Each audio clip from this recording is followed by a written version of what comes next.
సిద్ధెలలో నేను సిద్ధముగా చేసుకో రాజు రానయ్యున్నాడు. మమ్మలను మిక్కిలిగా ప్రేమించిన పరలోక తండ్రి,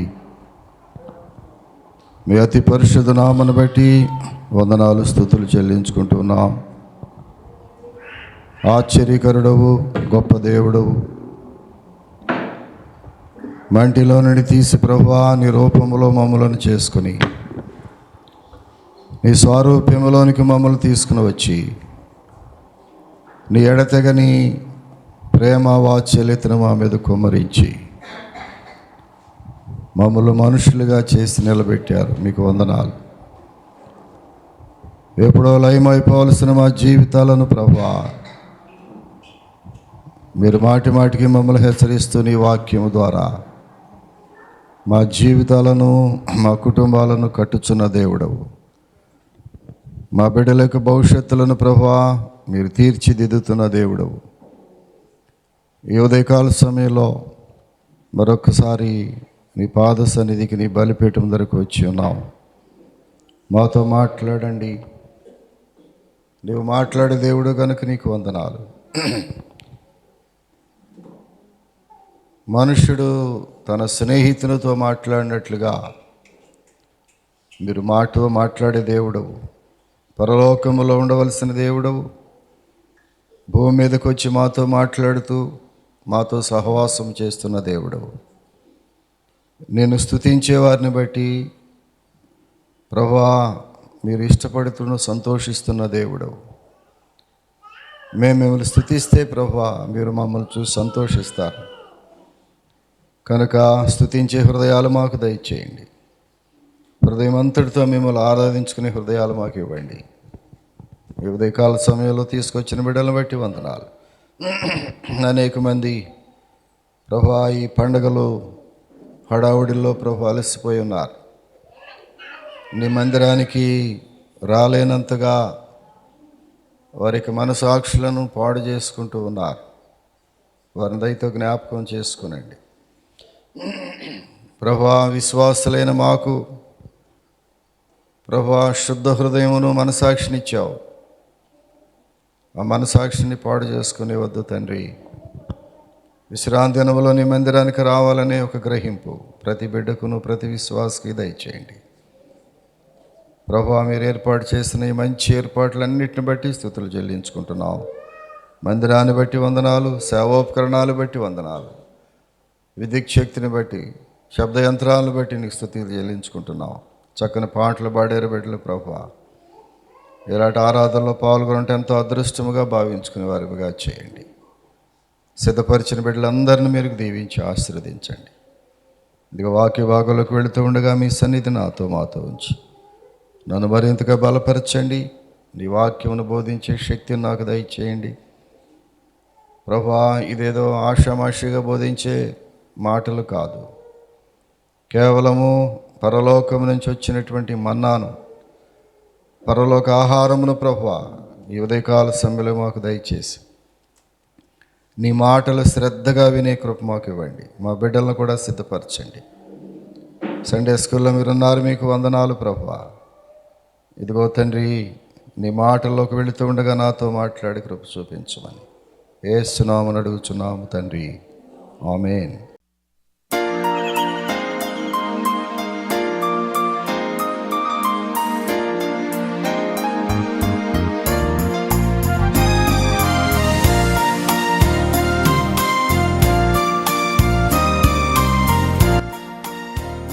దేవుడు మనుషులను శ్రమ లేకుండా పెంచలేదు, శ్రమల్లోనే పెంచాడు. ఒక మనుషుడు పూర్తి స్థాయిలో దేవుని సన్నిధిలో ఎదగాలంటే శ్రమలు కూడా జీవితాలకు అవసరమనే సత్యాన్ని నేను బైబిల్ చదివినప్పుడు గ్రహించాను ప్రియులారా. బైబిల్ పరిచయం లేనప్పుడు అసలు ఏమీ శ్రమలు లేకుండా జీవితం కొనసాగితే ఎంత బాగుండును అని అనుకునే అనేక మందిలో నేను ఒకడిని.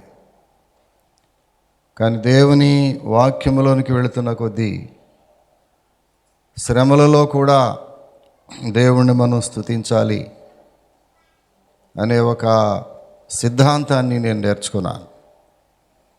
అలాగే ప్రభువు నన్ను శ్రమల్లో గుండా అనేక సంవత్సరాలు నడిపించుకుంటూ వచ్చాడు.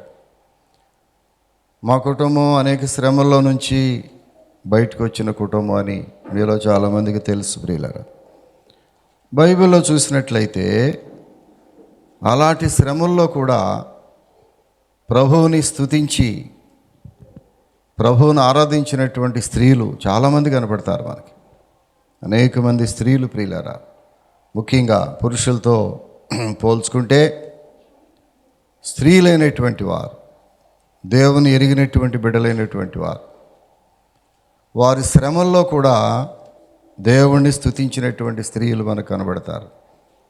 గత 2025 సంవత్సరంలో అనేక మంది దైవభక్తి కలిగినటువంటి స్త్రీలను గురించి మనం మాట్లాడుకున్నాం దేవుని వాక్యంలో ప్రియులారా. ఈరోజు అలాంటి ఒక స్త్రీని గురించి మాట్లాడడానికి పరిశుద్ధాత్మ దేవుడు నన్ను ప్రేరేపించాడు ప్రియులారా.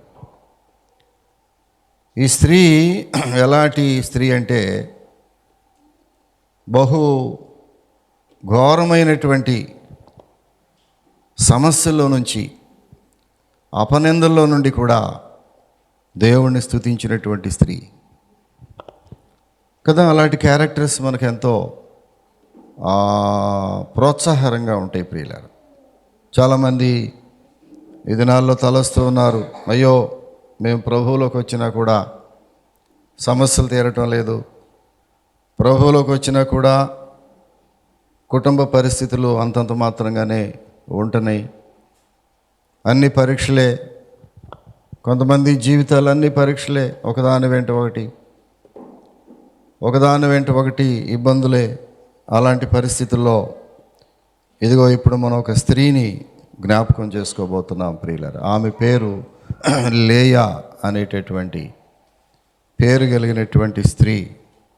ఈమె జీవితాన్ని పూర్తిగా మనం గ్రహిస్తే శ్రమలలో దేవుణ్ణి స్తుతించినటువంటి స్త్రీ. ఆమె కుటుంబం ఏమాత్రము కూడా తన భర్త ఏమాత్రము కూడా ఆమెను గౌరవించకుండా, తన భర్త ఆమెను ప్రతిసారి తృణీకరిస్తూ, ప్రియులరా దగ్గరకు తీయకుండా ప్రతిసారి ఆమెను దూషిస్తూ, ఆమెను గేలి చేస్తూ, ఆమె అంగవైకల్యాన్ని మాటిమాటికి జ్ఞాపకం చేస్తూ, ఆమె బలహీనతలను మాటిమాటికి ఎత్తి చూపిస్తూ, కట్టుకున్న భార్యను చిత్రహింసలకు గురి చేసి, ప్రియులరా అలాంటి పరిస్థితుల్లో కూడా ఈ లేయా దేవుణ్ణి స్తుతించినట్టుగా మనం చూస్తాం. బైబిల్లో చాలా ప్రాముఖ్యమైనటువంటి క్యారెక్టర్లో లేయా యొక్క పాత్ర చాలా గొప్పది బైబిల్లో ప్రియులారా. వినండి చక్కని దేవుని మాటలు ప్రియులారా. లేయా అనగా అర్థం ఏంటంటే హెబ్రూ భాషలో అలసిపోయినటువంటి స్త్రీ. లేయాకి ఉన్నటువంటి ఒక మంచి అర్థం ఏంటంటే అలసిపోయినటువంటి స్త్రీ. జీవితంలో అలసిపోయింది. చాలామంది స్త్రీలు మన మధ్యలో జీవితంలో అలసిపోతున్నారు, కుటుంబ పరిస్థితుల్లో అలసిపోతున్నారు, సమస్యలను ఎదుర్కోలేక సమస్యలకు ఎదురీదుతూ జీవితంలో అలసిపోతున్నారు ప్రియులరా.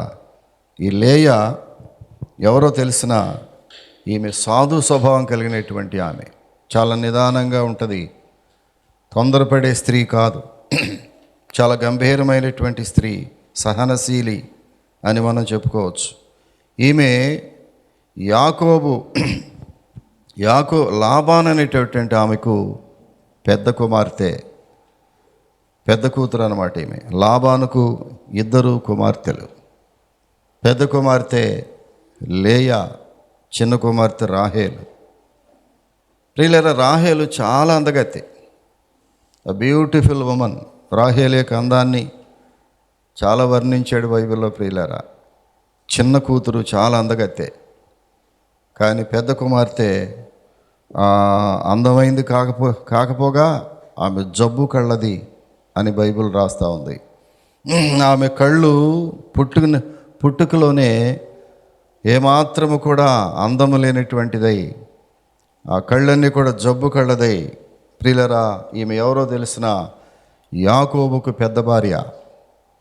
యాకోబుకి 2 భార్యలు ప్రియులరా. ఆ రోజుల్లో బహుభార్యత్వం ఆ దేశాల్లో ఆ సాంప్రదాయంలో ఉండేది. ఇప్పుడు కూడా కొన్ని దేశాల్లో సాంప్రదాయంలో బహుభార్యత్వం ఉంది ప్రియులారా. ఈమె యాకోబుకు పెద్ద భార్య. ఈమె అందగత్తి కాకపోయినా ఆత్మీయముగా గొప్ప సౌందర్యవతి. ఎంతో అందగత్తి అయినటువంటి రాహేలు హృదయ సౌందర్యం లేకపోగా, ఈమె పైకి అందగత్తి కాకపోయినా ఆత్మీయ సౌందర్యాన్ని బట్టి చెల్లెలి కంటే అక్కను దేవుడు ఉన్నతమైన స్థానంలోకి ప్రియులారా పెంచాడు. లేయా తన చెల్లెల ద్వారా కూడా ద్వేషించబడింది. సొంత అక్కను, ఒక్క కడుపును పుట్టినటువంటి అక్క చెల్లెలలో తన చెల్లి చేత ద్వేషించబడినటువంటి అక్క ఈ ప్రపంచంలో ప్రియులారా చాలా బాధలు పడింది. ప్రియులారా, భర్త ద్వేషించాడు అనుకుంటే తన సొంత చెల్లెలు కూడా అక్కను ద్వేషించి కృంగదీసింది, జీవితంలో కృంగిపోయేటట్టుగా చేసింది. కానీ ఆమె దేవుని చేత ఓదార్చబడటం మనం చూస్తాం. ఈ ప్రసంగంలో కొన్ని విషయాలు మనం ముందుకు వెళుతున్నప్పుడు, ఇలాంటి త్రోసివేయబడినటువంటి స్త్రీ భర్త చేత, చెల్లెల చేత తృణీకరించబడినటువంటి ఈ స్త్రీమూర్తి దేవుడు ఒక రోజున తన యొక్క కనుదృష్టి ఆమె మీద పెట్టాడు. ప్రియులరా, ఏం జరిగింది తెలిసిన? ఓదార్చాడు. ఆమె గర్భమును తెరిచి యోధా అనేటటువంటి ఒక బిడ్డను, 6 బిడ్డలను ఇచ్చాడు అనుకోండి. 6 కుమారులను ఇచ్చాడు దేవుడు. ఆమెకు ఒక కుమార్తెనిచ్చాడు. ప్రియులరా, ఆమెను దేవుడు ఓదార్చాడు. ఎంత ఓదార్చాడంటే, బిడ్డలనిచ్చి బిడ్డల ద్వారా ఒక ఓదార్పుని ఆ సహోదరికి దేవుడు కలుగజేస్తే, ప్రియులారా, ఈ లేయా పాత్ర నాకు చాలా ఇష్టమైనటువంటి పాత్ర బైబిల్లో. లేయా తన జీవితంలో అనేక ఓటములు చూసింది. మొట్టమొదటిగా మనం చూసినట్లయితే, ఈమె భర్త కోరుకోకుండానే భార్య అయింది. భార్యల్ని భర్తలు కోరుకుంటారు కదా, స్వయంవరంలో కాకపోయినా పెళ్లి చూపుల్లో, నిశ్చితార్థాల్లో. పెళ్లి చూపుల్లో ఏం చేస్తారు? పిల్లాడిని పిల్లాడికి, పిల్లకి చూపించి అడుగుతారు. వీడు తల దించుకుని ఉంటే తల లేపి అడుగుతారు, ఎరా మరి పిల్ల నచ్చిందా నీకు అంటాడు. వాడు సైకిల్ ద్వారానో ఏదో మొత్తం మీద చెబుతాడు. అలాగే అమ్మాయిని కూడా అడుగుతారు, అమ్మ పిల్లాడిని చూసావా, నువ్వు చూస్తే నచ్చాడా, ఇప్పుడే చెప్పు, తర్వాత మళ్ళీ ఇబ్బందులు పడతాం కదా. ఒకరినొకరు కోరుకుంటారు. పెండ్లి చూపుల్లో ఒకరినొకరు కోరుకుంటారు. అమ్మాయికి అబ్బాయి నచ్చింది, అబ్బాయికి అమ్మాయి నచ్చింది, ఇక ముహూర్తాలు పెట్టుకోవటం ఆలస్యం అని పంతులు గారిని తీసుకొచ్చి మొత్తం మీద కార్యక్రమం ముగిస్తారు. కానీ ఇక్కడ లేయా జీవితం చూస్తే ప్రియులరా, ఈమె భర్త ఈమెను కోరుకోలేదు. Unwanted wife. తను కోరుకోకుండానే భార్య అయింది. బైబిల్ మీరు చాలా చదివి ఉంటారు. ఈ యొక్క వృత్తాంతాన్ని, ఈ చారిత్రాత్మకమైన ఘట్టాన్ని బరిపడైన బైబిల్ చదివితే ప్రియులరా, చూడండి ఆదికాండంలో. అందుకే బైబిల్ చదవటం చాలా ముఖ్యం అంటున్నాను నేను. ఆదికాండము 29వ అధ్యాయము, ఆదికాండము 29వ అధ్యాయము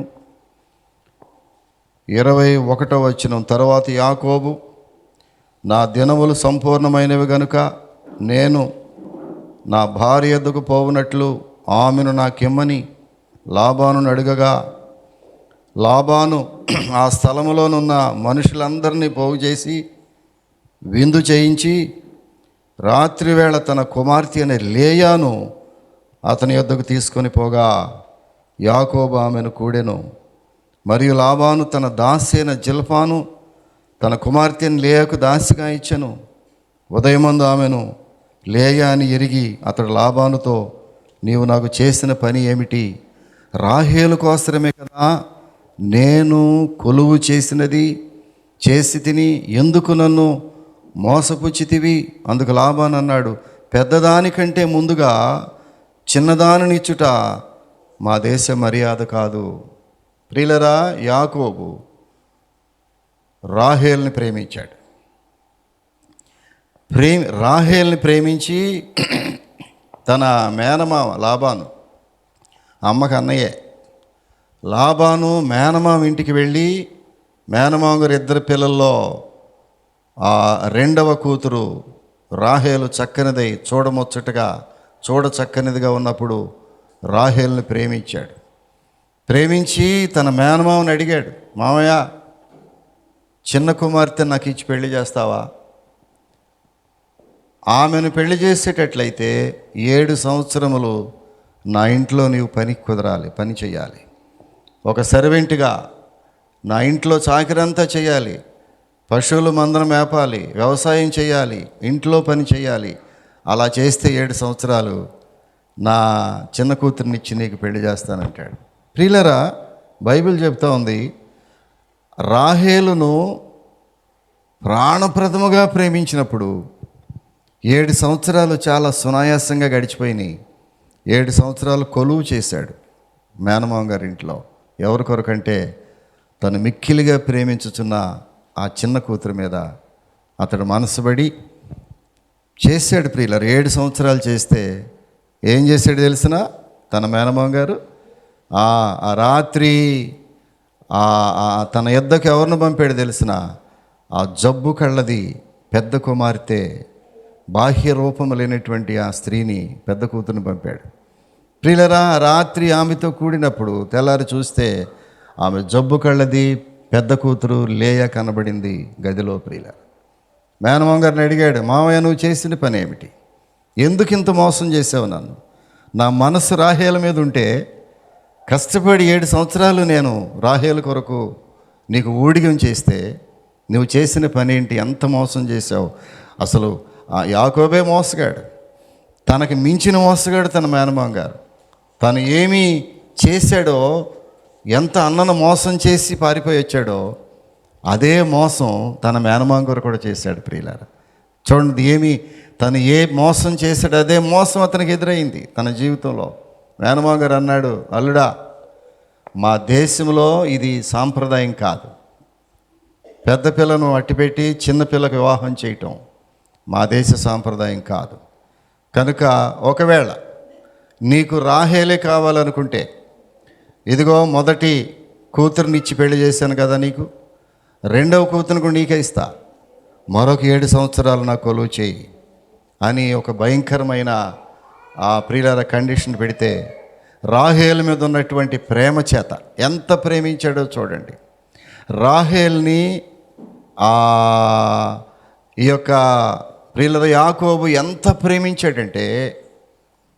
ప్రేమించాడంటే ఆ 7 సంవత్సరాలు కూడా మళ్ళా ఊడిగం చేశాడు రాహేల్ కోసం. ప్రియులారా, కాబట్టి ఇక్కడ నేను మాట్లాడాల్సింది ఏంటంటే, తన భర్త కోరుకోకుండానే యాకోబుకు భార్య అయినటువంటి ఈ లేయా, ప్రియులారా, ఎంత విచారకరమైన జీవితం ఇది.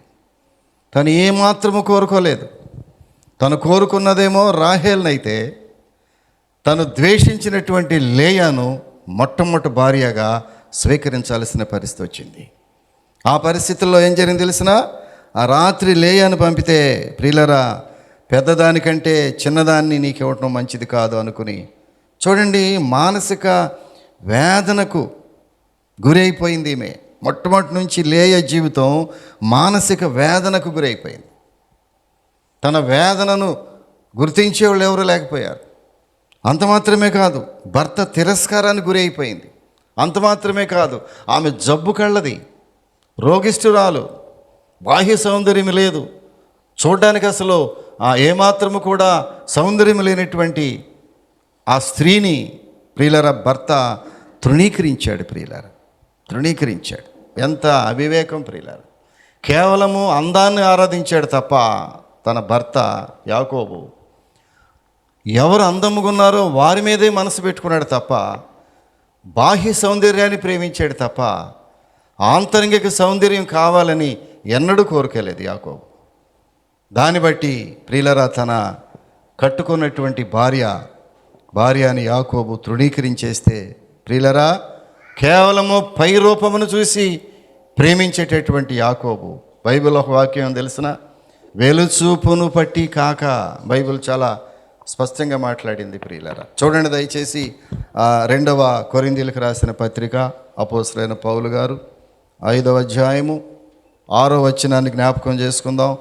మీరు చూడండి ఏమన్నాడు, వెలుచూపుని బట్టి కాక విశ్వాసం వల్లనే నడుచుకొనుచున్నాము.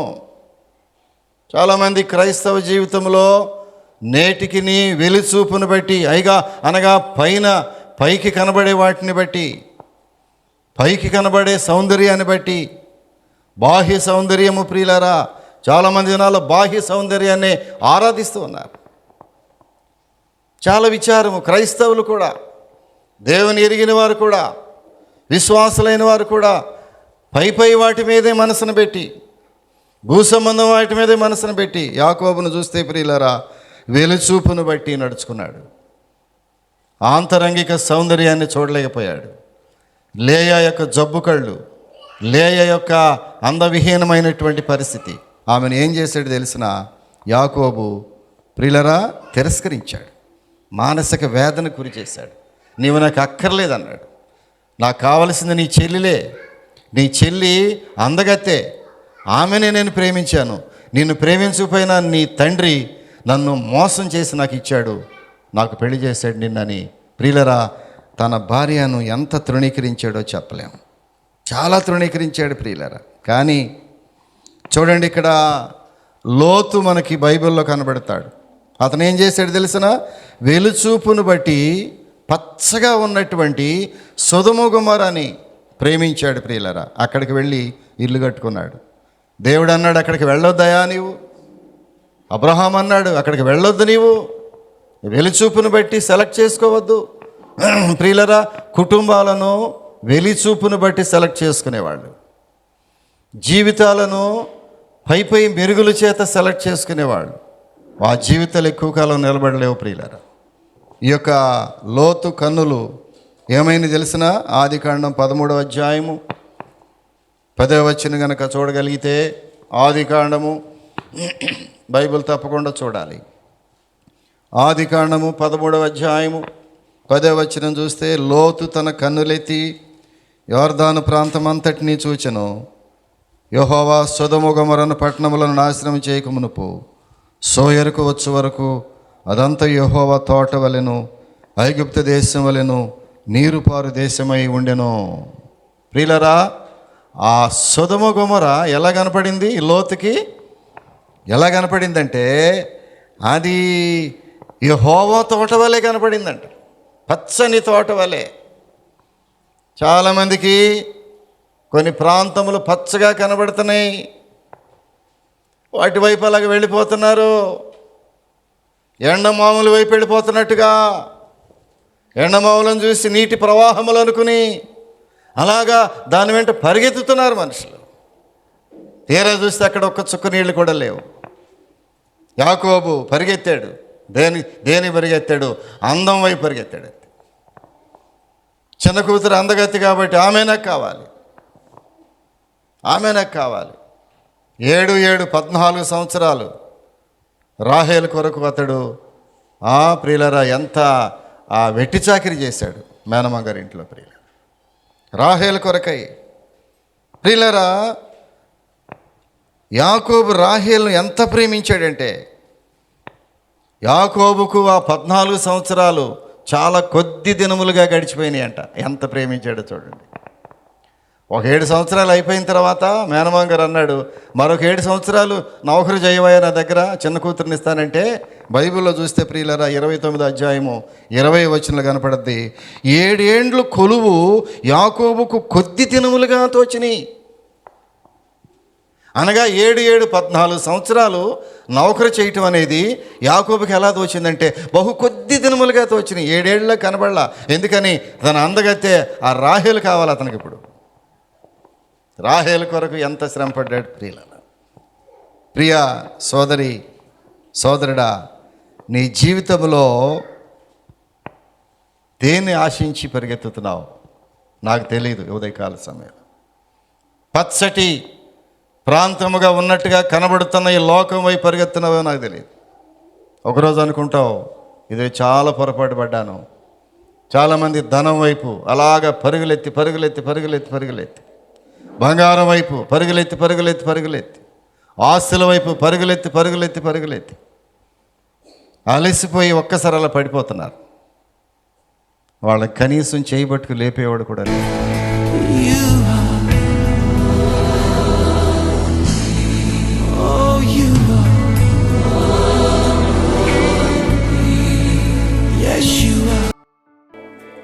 పరిశుద్ధుడా, ప్రేమ కలిగిన స్వామి, నీ పరిశుద్ధ నామను బట్టి స్తోత్రాలు. ప్రభువా, మీరు ఇచ్చిన చిన్న వాక్యాన్ని బట్టి వందనాలు. లేయ జీవితాన్ని మాకు వివరించావు తండ్రి. పరిశుద్ధ గ్రంథములో లేయ జీవితం ప్రభువా ఎంత ప్రాముఖ్యమైనటువంటి అంశము. బాహ్య సౌందర్యం లేకుండా జబ్బు కళ్ళతో ప్రభువా కుటుంబంలోనే తృణీకరించబడినటువంటి బిడ్డగా, సొంత చెల్లెలే తృణీకరించి, సొంత చెల్లెల చేత అవమానమును భరించి, ప్రభువా భర్త కోరుకోకపోయినా తనకు భార్యగా ఇచ్చావు. కానీ తన భర్త యాకోబు ఆమెను కోరుకోలేదు. తన చెల్లెల్ని కోరుకున్నాడు, అందాన్ని కోరుకున్నాడు, బాహ్య సౌందర్యాన్ని కోరుకున్నాడు. ప్రభువా అంతరంగంలో ఉన్న సౌందర్యాన్ని చూడలేకపోయాడు యాకోబు. ప్రభువా అయినా మీరు లేయాని విడిచిపెట్టలేదు. తన గర్భమును తెరిచారు. ప్రభువా 7 సంతానాన్ని ఇచ్చావు, 6 మగబిడ్డలు, ఒక ఆడపిల్లని ఇచ్చావు. ఎంత ఆశీర్వదించావు. ఒక ఉన్నతమైన స్థానం ఇచ్చావు ప్రభువా. చివరికి ఆమెను పితరులుండి స్థలంలో ప్రభువా సమాధి చేయబడి, ఆమె సమాధి పక్కనే నన్ను కూడా అక్కడే పెట్టండి అని యాకోబు బిడ్డలు పిలిచి అడగటం చూసాం. ఎలాంటి ఆధిక్యత నా బిడ్డకి ఇచ్చావు ప్రభువా. జీవితాలు మార్చగలిగిన దేవుడవు తండ్రి. మా పేదరికంలో నుంచి ఐశ్వర్యవంతురాలుగా చేసే దేవుడు ప్రభువా. లేయాను భాగ్యవంతురాలుగా చేశావు. ఒకప్పుడు జబ్బు కళ్ళతో బాధపడుతున్నటువంటి ఆ బిడ్డను భాగ్యవంతురాలుగా ఎన్నుకున్నావు తండ్రి. ఆ విధంగా మా బిడ్డలు కూడా చేయండి. ఎవరైతే తృణీకారమునకు గురవుతున్నారో సమాజంలో వారిని జ్ఞాపకం చేసుకోనండి ప్రభువా. విసర్జించబడినటువంటి రాయి మూలకు తలరాయి అయినట్లుగా ప్రభువా మమ్మల్ని తలగా చేసే దేవుడు కానీ తోకగా చేసే దేవుడు కాదు. ఈ వాక్యం విన్న బిడ్డలతో మీరు మాట్లాడారు, మీకు వందనాలు. ఆ మాటల హృదయంలో దాచుకుని నెమర వేసుకుని ప్రభువు మాతో ఉన్నాడు, మేము ఎవరి వైపు చూడనక్కర్లేదు, మా యేసయ్య మాతో ఉంటే చాలు అనుకునే ఒక గ్రహింపు మా బిడ్డలకు దయచేసి, బిడ్డల పెంపకం విషయంలో ప్రభువా, బిడ్డలు పెంచుకునే విషయంలో చక్కని గ్రహింపు మా తల్లులకు దయచేసి కాపాడమని, ఈ వాక్యానికి ముద్ర వేసి కృప చూపించమని యేసు నామమున అడుగుచున్నాము తండ్రి. ఆమేన్.